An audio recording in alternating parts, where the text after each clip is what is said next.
കൊച്ചി നഗരത്തിന്റെ മടുപ്പിക്കുന്ന ഹോണടി ശബ്ദങ്ങളിൽ നിന്ന് വെറും 15 കിലോമീറ്റർ മാറിയാൽ നമ്മൾ എത്തുന്നത് മറ്റൊരു ലോകത്തേക്കാണ്. 14 കൊച്ചു ദ്വീപുകളുടെ കൂട്ടമായ കടമക്കുടി അക്ഷരാർത്ഥത്തിൽ പ്രകൃതിയുടെ ഒരു പച്ചത്തുരുത്താണ്. വരാപ്പുഴ പാലം കടന്ന് ഈ ഗ്രാമത്തിലേക്ക് പ്രവേശിക്കുമ്പോൾ തന്നെ നമ്മെ എതിരേൽക്കുന്നത് കിലോമീറ്ററുകളോളം പരന്നുകിടക്കുന്ന പാടശേഖരങ്ങളാണ്. ഇവിടുത്തെ ഏറ്റവും വലിയ പ്രത്യേകത പൊക്കാളി കൃഷിയാണ്. ഉപ്പുവെള്ളത്തെ അതിജീവിച്ചു വളരുന്ന ഈ നെല്ലിന്റെ വിളവെടുപ്പ് കഴിഞ്ഞാൽ പിന്നെ ഇതേ പാടങ്ങൾ ചെമ്മീൻ കെട്ടുകളായി മാറും. ഈ മാറ്റം ഓരോ സീസണിലും കടമക്കുടിക്ക് ഓരോ മുഖമാണ് നൽകുന്നത്.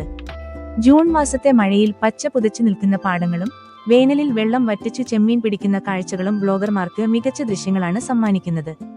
യാത്ര തുടങ്ങുന്നത് വലിയ കടമക്കുടിയിൽ നിന്നാണെങ്കിലും പിഴല, ചേന്നൂർ, കോതാട് തുടങ്ങിയ ഓരോ ദ്വീപുകൾക്കും ഓരോ കഥ പറയാനുണ്ട്. പണ്ട് വള്ളങ്ങൾ മാത്രമായിരുന്നു ഇവിടുത്തെ ആശ്രയമെങ്കിൽ ഇന്ന് അത്യാധുനികമായ പാലങ്ങൾ ഈ ദ്വീപുകളെ തമ്മിൽ ബന്ധിപ്പിക്കുന്നു. എങ്കിലും ആ ഗ്രാമീണതയുടെ ശാലീന ഇന്നും ഇവിടെ മാറ്റമില്ലാതെ തുടരുന്നു. ദേശാടന പക്ഷികളുടെ പറുദീസയായ ഇവിടെ സൈബീരിയയിൽ നിന്നുപോലും അതിഥികൾ എത്താറുണ്ട്. കണ്ടൽക്കാടുകൾക്കിടയിലൂടെ തുഴഞ്ഞു പോകുന്ന ശിക്കാര വള്ളങ്ങളിലിരുന്ന് പക്ഷി നിരീക്ഷണം നടത്തുന്നത് മനസ്സിന് നൽകുന്ന ശാന്തത പറഞ്ഞറിയിക്കാൻ കഴിയില്ല. സന്ധ്യാസമയമാണ് കടമക്കുടിയുടെ യഥാർത്ഥ സൗന്ദര്യം പുറത്തെടുക്കുന്നത്. ആകാശത്ത് ചായം പൂശിയ പോലെ പടരുന്ന സിന്ദൂരനിറം പാടശേഖരങ്ങളിലെ വെള്ളത്തിൽ പ്രതിഫലിക്കുന്നത് ഫോട്ടോഗ്രാഫി ഇഷ്ടപ്പെടുന്നവർക്ക് ഒരു ലഹരിയാണ്. അവിടെയുള്ള കല്ലുവിരിച്ച നടപ്പാതകളിലൂടെ ഒരു സൈക്കിൾ സവാരി നടത്തിയാൽ അത് നൽകുന്ന ഊർജ്ജം ചെറുതല്ല. രുചിയുടെ കാര്യത്തിലും കടമക്കുടി ഒട്ടും പിന്നിലല്ല. കായലിൽ നിന്ന് അപ്പോൾ പിടിച്ചെടുക്കുന്ന കരിമീനും ഞണ്ടും ചെമ്മീനും നാടൻ രീതിയിൽ മസാല പുരട്ടി വാഴയിലയിൽ പൊള്ളിച്ചെടുത്തത് കഴിക്കാൻ തന്നെ ദൂരദേശങ്ങളിൽ നിന്ന് ആളുകൾ എത്താറുണ്ട്.